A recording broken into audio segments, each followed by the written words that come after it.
Meurtre entre les gouttes. Extrait. Venant de la rue, des cris et des coups de feu résonnèrent dans la maison. Un groupe d'hommes avec des brassards désignait des maisons ou des appartements aux fantassins versaillais qui en faisaient sortir les habitants et les exécutait sur le trottoir. Aujourd'hui, il vaut mieux avoir de bonnes relations avec ses voisins, dit Albert. La folie s'est emparée de Paris.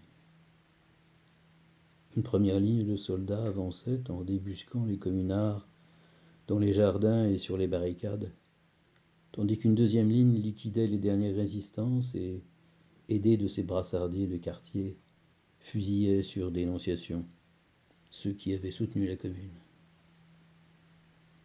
Un grincement de roues mal graissées s'imposa dans la rue, en même temps qu'un tumulte de voix donnant des ordres.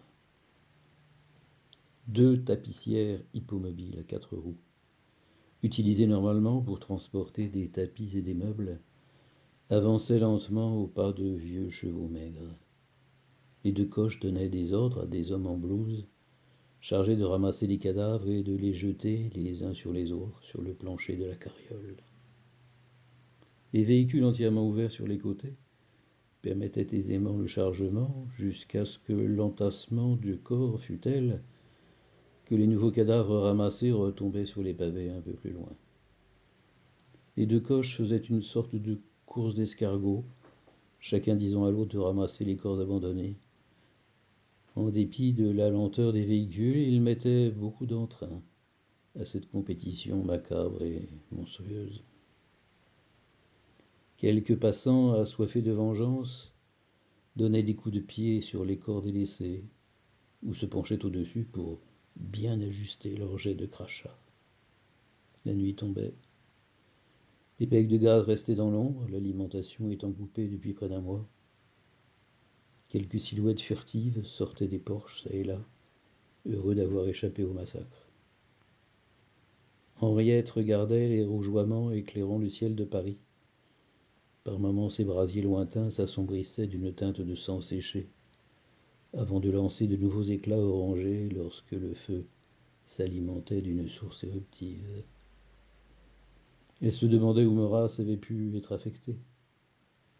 Elle souhaitait surtout que des amis ne l'aient pas entraîné dans une aventure désormais perdue. La petite main de Léa, chaude d'un bain réparateur, s'infiltra dans celle d'Henriette. « Tu penses à Fernand ? Je lui ai donné l'adresse de ma mère, j'aimerais tant qu'il nous rejoigne. » Il faisait noir dehors.